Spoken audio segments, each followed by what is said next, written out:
When it comes to muscle growth, which one do you think is most important in terms of weightlifting? Is it the numbers of reps or the numbers of sets? Yes, I decided to make this video based on these questions because I've been asked multiple times, both on YouTube, on Instagram, as well as on TikTok. Many people are asking me the question that which one do I think grows muscle the best? Is it the number of reps that matter most or the number of sets? Well, I think by now, the vast majority of people who are going to the gym already know the difference between sets and reps. But in case you are still new, you don't even understand what sets and reps means. Well, the standard rep simply ranges between 8 to 25 repetitions. And so when you pick up a weight, as you are lifting it, for instance, the way I'm lifting this weight now, this is rep. So this is 3 reps I've done now. Whereas by the time I fatigue the muscle, put down the weight, rest for a little bit, start doing it again. That is what they mean by set. So when we talk of reps, reps is the number of time that you are lifting the weight. Whereas when it comes to the set is the total number of time you do the weight lifting. So we can say that reps is what you first do, and by the time you fatigue the muscle, you get tired and you rest for a little bit. That is a complete set. Now that you understand what it means, like I said, I'm not going to be explaining deeply because I believe that the vast majority of people who are going to the gym by now should have known what it means between rep and set. Now the question in this video is going to be digging deeper into which one should I do most. Is it the number of reps or the number of sets? Which one will grow my muscle faster? Well, you have to know that there are 2 categories of people when it comes to muscle growth. When it comes to weightlifting, we have 2 different sets of people.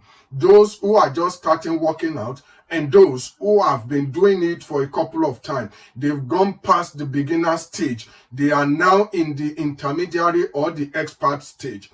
Now, when you are in the beginner stage, you did not need to worry about the reps or the set. And why so? Because irrespective of how you challenge the muscle, it is definitely going to give you some gain. When you are new to the gym and you are just stimulating your muscle, irrespective of how you do it, the most important thing is to just focus on your form so as not to get injured while lifting the weight. You are definitely going to make gains because the muscle is quite new. The muscle has not experienced such challenge before, such stimulus. And as you are stimulating it, the muscle will feel like we need to get stronger. And that is the reason why you don't need to worry about the number of reps / the number of sets when you are still new to the gym. And this just make me remember when I was still in Nigeria. I remember the first day that I'm going to lift a cement. Yes, in Nigeria, a bag of cement used to be 50 kilograms, which is over 100 pounds of weight. The first day I carried this cement, the next day, I felt so sore. My entire body was so sore to the extent that I can hardly walk. But the next time I carried the same cement, as I started lifting it, carrying it, everything starts to get normal. My body starts adjusting to the weight. And why so? Because my body has felt challenged the first day I carried it, and the body thinks this is the best time for them to repair the muscle so that the next time I'm going to be lifting that same weight of cement, the muscle is not going to feel fatigue. The muscle will be prepared ahead of such heavy load. And by the time I start to carry that same bag of cement, gradually I started lifting 100 kilograms, which is way over 200 pounds bag of cement. Now, before you know, I started lifting even more weight, heavier than 100 kilograms of weight. And that is the same thing when it comes to reps and sets. By the time you are new to the gym, irrespective of the form, once your body feels challenged, once you fatigue that muscle, it is definitely going to grow. It is when you are now getting past your genetic level, by the time you are reaching that set point whereby your body felt they've built the highest level of muscle your body can build, this is the time that the muscle building will start declining. And even if you fatigue your muscle, you might not get any gain. Of course, you might get stronger, but you might not build muscle. And at this point, this is where you need to do more reps and more sets. And what do I mean by more reps, more sets? This is the point that you have to train to failure and or even beyond.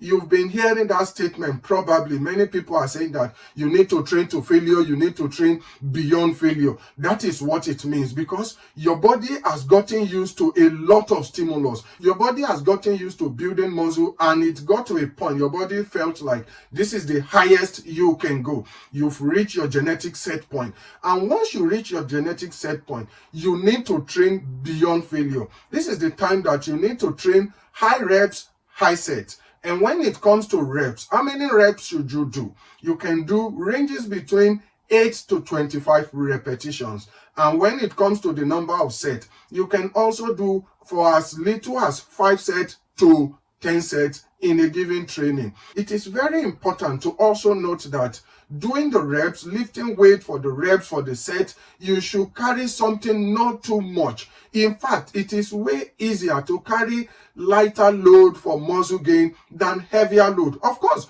both heavier load as well as lighter load, in as much as you fatigue the muscle, they are definitely going to give you gains. You are going to grow your muscle. But the truth is that you did not need to carry heavy load, because carrying heavy load, it can only mean one thing: ego lifting. When you are doing ego lifting, you are lifting weight to impress people. You are not doing that. You are lifting weight to impress yourself, to gain muscle, not to impress others. Of course, sometimes you can max out your strength, check how much muscle you've built over time. But I'm not even suggesting that. For instance, I've never maxed out my strength. I just go to the gym, train for as much as I can, fatigue the muscle, and leave the gym.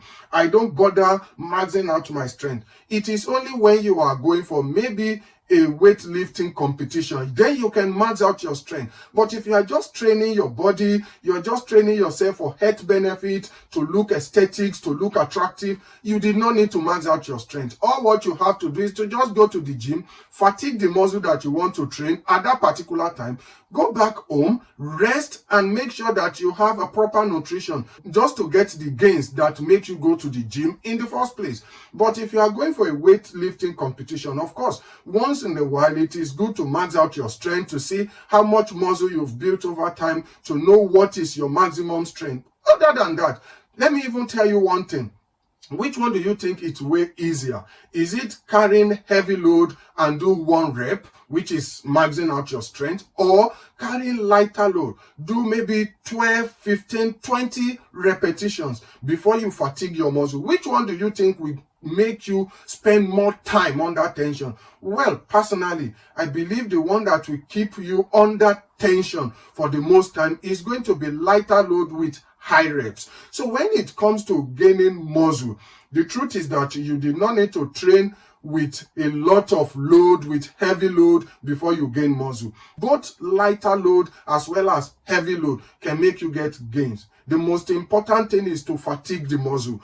In as much as you damage that muscle, you are definitely going to get gains to that particular muscle. And that is how it works. So when it comes to lifting weight, when it comes to the number of reps, the number of sets, once again, all what you have to do is to know which level do you belong to.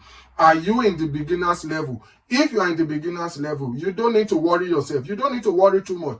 All what you have to do is to just train your body. Remember, all what you need at this point is to train properly, to get the stimulus, and also not to get any sort of injury. Prevent yourself from all sorts of injuries. And as you start doing it, you will be getting stronger and stronger and stronger. And over time, you will be getting used to that technique. You've built a lot of better technique in terms of the weightlifting. And this is what will help you by the time you get to that intermediate level, when you need to train to failure and even beyond failure. Because this is when you can get gain by the time you reach that intermediate level.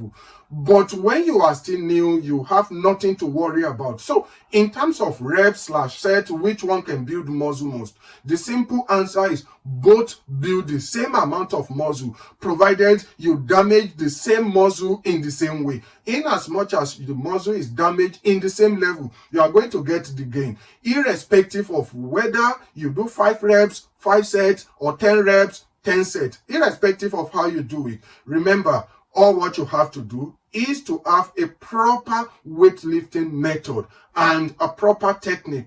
Doing so without ego lifting will help you to make gains and prevent you from injury. I hope you enjoyed this video. If so, let me know in the comment section below, which one do you enjoy most doing? Is it high reps or high sets? And if you've not subscribed to this channel, please kindly do consider subscribing to our channel. This is what can motivate me to keep going, posting more videos like this. And you can also share it with friends, with family whom you know love going to the gym, perhaps are confused which one are they going to be doing. Is it high reps or high set? And until the next time that we'll be seeing again, I say bye.